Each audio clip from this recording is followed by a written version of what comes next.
Have you ever wondered,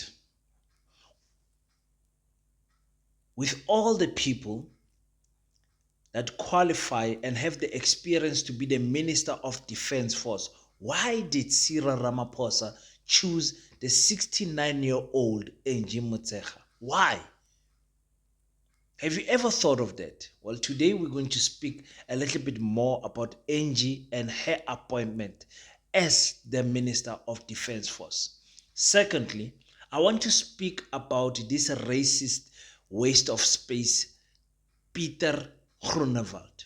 Why is it that the ANC chose to give this guy the Minister of Correctional Service? Did they forget the history of Pieter Groenewald? Or are they just completely ignoring the history of South Africa? Let's talk about that and much more. Welcome to King Said So, Africa's one land, one language, one currency, one army on King Said So. Africans can unite. Your Pan-Africanist podcast. Enjoy. Peace in Pan-Africanism to all my African brothers and sisters from all around the world. Welcome back to King Said So. I am your host, King 053, Mr. Easy Imali Eneng, and we're back at it again with another one. And this time around, I'm covering two ministers, Angie Motshekga, the Minister of Defense Force. I'm also covering, they call him Dr. Pieter Groenewald, the Minister of Correctional Service.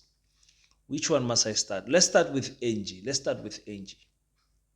Ladies and gentlemen, can we as Africans wake up in realizing that the fight is not against the flesh, but the fight is against the principles and the systems that are in place?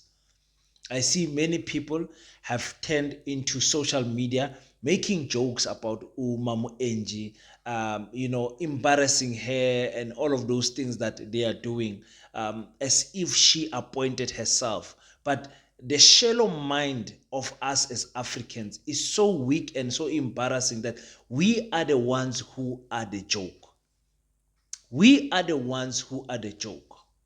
Yes, we know she's not qualified. Yes, we know that probably she can't even fight. She's not fit. She's not do anything, because an army general is someone that must be respected by the army, who have at least climbed up the ranks or has served somewhere in something that has to do with policing and army work. Not someone that comes from the basic education to be the general of the army. It's so embarrassing to appoint someone like that. But we have to understand why. What is the rationale? What is the system? Why is it that Cyril Ramaphosa has appointed a female again in this portfolio? Think about it.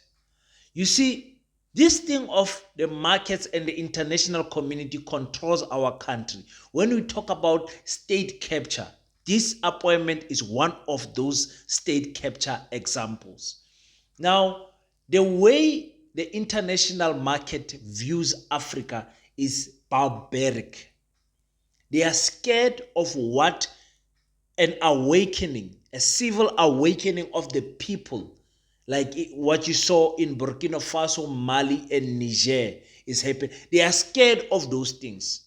They don't want what is happening in Gabon or what is happening in Sudan to happen in South Africa, because they are so highly invested in South Africa. So it is important for them to control who is appointed as Minister of Defense. And the only way you can do that by protecting the skin of Cyril Ramaphosa is to appoint a minister who will not have any ambitions whatsoever as a general of the army to go against the president.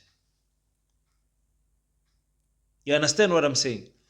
The Minister of Defense is a weak person, and they know that, and that is why they chose her.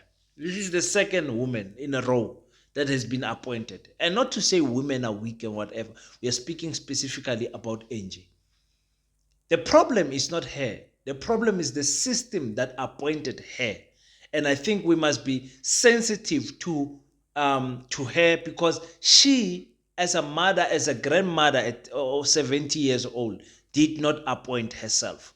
And me and you, if we got that appointment without any qualification from the army, we would have not have said no. It would have played in our favor and we would have said yes. So don't attack that woman. Attack the people who appointed her. Angie Motshekga did nothing wrong. She just accepted the calling. Her president said, go this direction, and she went. I don't think she understands why she's there. And she's going to be a quiet minister. We're going to continue to have a weak army.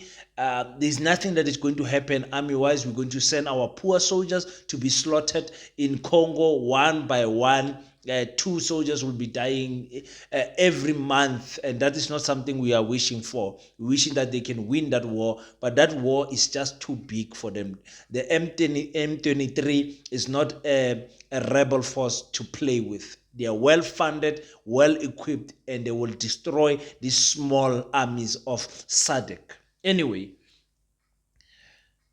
Pieter Groenewald.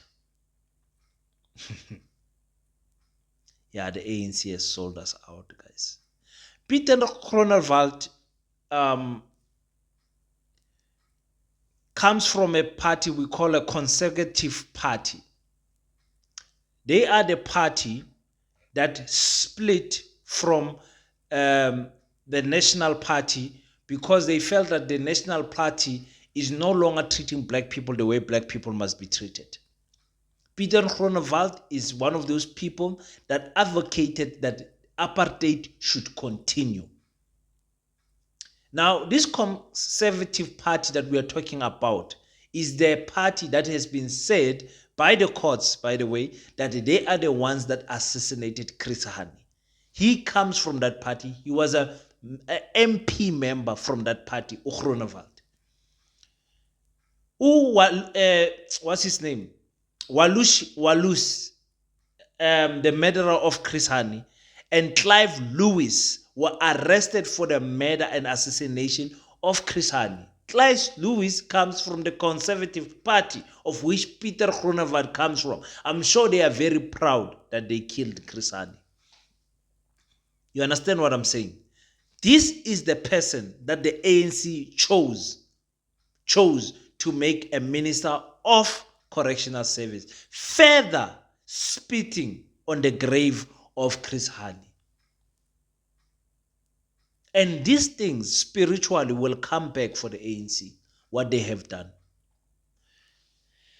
And we should not even forget that in the Northern Cape, Pieter Groenewald is the one that's advocating for the further recognition of Orania, a place where black people are not allowed to be resident. And I've said it, the only way to stop Orania is to build where Orania ends and to build a strong residential area for colored and black people, so that Orania cannot grow even further. Where Orania stops, because that land is a stolen land. It was bought for 1.2 million in 1990, and Orania was established in 1991. You guys know that I've told you 100 times. It is a stolen. We are not even sure if we can find paper trace, money trace of that transaction of them buying that land. Today, Pieter Groenewald, just two weeks ago, was saying, recognize Orania.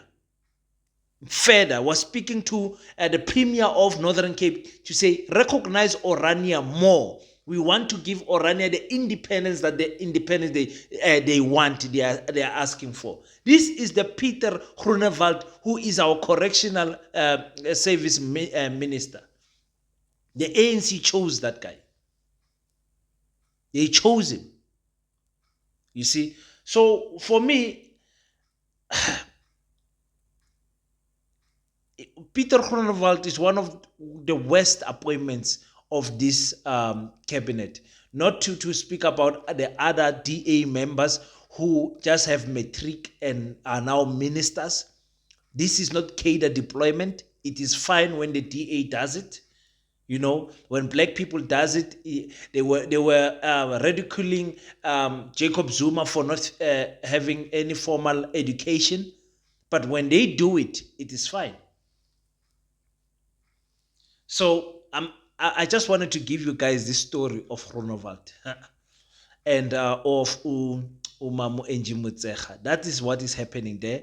That is my thoughts on it. I would like to hear what you guys have to say about it on the comment section. And also, please tune in to African Mojolo with your boy King, where we are speaking about bank tens this time around. Want to hear what your opinion are on older ladies dating small boys in their 20s. Until we meet next time, don't forget to pray. After you pray, stand up, African child. Do your best so that God can do the rest. Peace and Pan-Africanism.